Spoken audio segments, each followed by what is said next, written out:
Je vous remercie beaucoup de vous être déplacé pour venir assister à notre présentation de l'eau Kangen.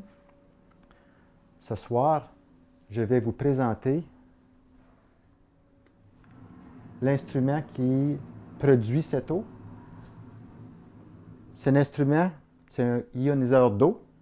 Ce ioniseur d'eau est fabriqué par la compagnie Enagic.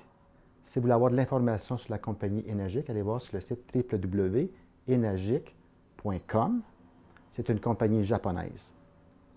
Aussi, si vous voulez avoir des informations plus particulières sur la machine elle-même, allez sur mon site web www.kangen-water-ioniseur.com. Vous allez avoir toute l'information qui décrit le fonctionnement de la machine. Okay?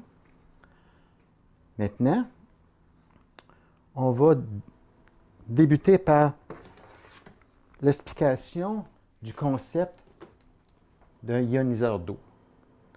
Un ioniseur d'eau, normalement, c'est branché au robinet.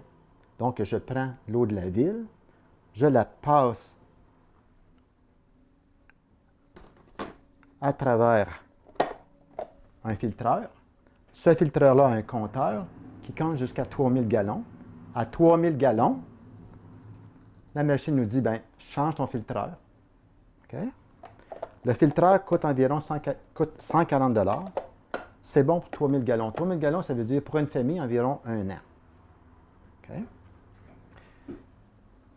Puis, un ioniseur d'eau, qu'est-ce que ça fait? C'est qu'une fois que l'eau est rendue dans la chambre d'ionisation, l'eau est séparée en deux filets. On part d'un filet unique et d'Achampleur, puis elle est séparée en deux. Négatif, positif. Donc, tout ce qui est acide va sortir en bas, tout ce qui est alcalin va sortir en haut. Une fois qu'on a compris que l'eau était séparée en deux, puis que l'eau a un pH de 14, on mesure un pH de 1 à 14.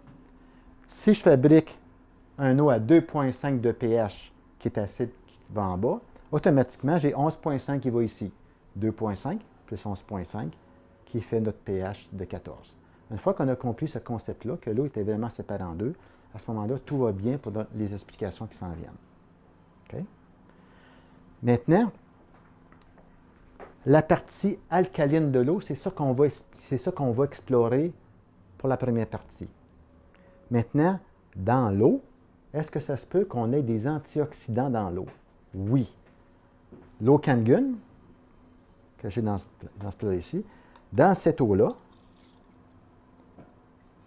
on a des antioxydants. Un antioxydant, c'est quoi? Okay? Si je prends une molécule d'oxygène qui a été utilisée, on appelle ça un radical libre, n'est-ce pas? Oui. Le radical libre, lui, pour redevenir normal, parce que la molécule d'oxygène est positive, elle a perdu un électron, pour redevenir normale, elle doit aller chercher un électron, mais elle va aller le chercher dans nos cellules, puis elle détruit nos cellules. Mais la beauté maintenant, si je l'ai dans une eau, dans mon eau que je produis avec un système d'ionisation, à ce moment-là, j'ai des électrons. Ces électrons-là se joignent à la molécule d'oxygène. La molécule d'oxygène redevient normale et elle me donne beaucoup d'énergie.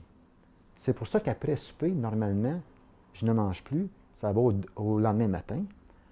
Puis pour avoir l'énergie, avant je mangeais, mais là, je n'ai plus besoin parce que mon eau me donne mon énergie. Donc, je vais boire pour avoir l'énergie. C'est-tu extraordinaire? Donc, on boit pour avoir l'énergie au lieu de manger pour avoir l'énergie. Et on maigrit. Et on maigrit. C'est simple parce que normalement, la nuit, notre corps a besoin d'une période pour se nettoyer. C'est la période qu'il choisit normalement pour se nettoyer. Si je donne à manger, à ce moment-là, il est occupé à digérer, il n'est pas occupé à nettoyer. C'est bien important, ça. Maintenant, nous allons prendre différentes sortes d'eau, dont le Sprite, qui est bien connu, qui est bien apprécié des jeunes et des vieux. Bon. Après ça, j'ai de l'eau vitaminée aussi. Les gens boivent beaucoup d'eau vitaminée.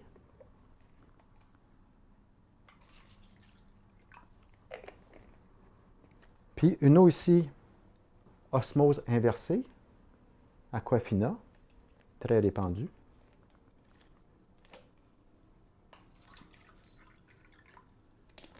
Après ça, Dasani,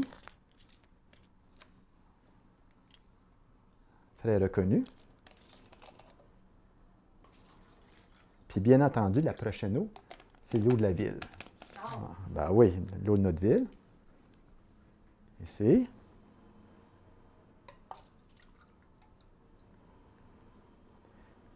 Maintenant, tous ces eaux-là ici vont être positives. Cette eau-là va être négative. Donc, c'est la seule qui peut me donner un antioxydant, un électron négatif, pour rendre ma molécule d'oxygène normale, pour me donner l'énergie. Puis ça, c'est mesuré à travers un instrument ici qu'on appelle un ORP, potentiel d'oxydoréduction. OK? Donc, je mets ici, puis on s'aperçoit que, je pense, est-ce que vous pouvez le voir ici, on le voit qu'il est positif.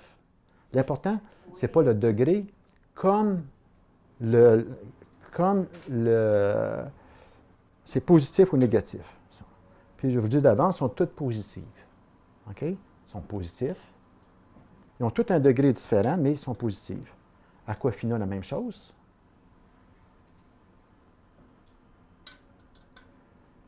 Dasani, la même chose. Puis l'eau de la ville, la même chose. Maintenant, on va regarder ici. Ça, c'est vraiment spécial. Que je puisse avoir des antioxydants dans mon eau.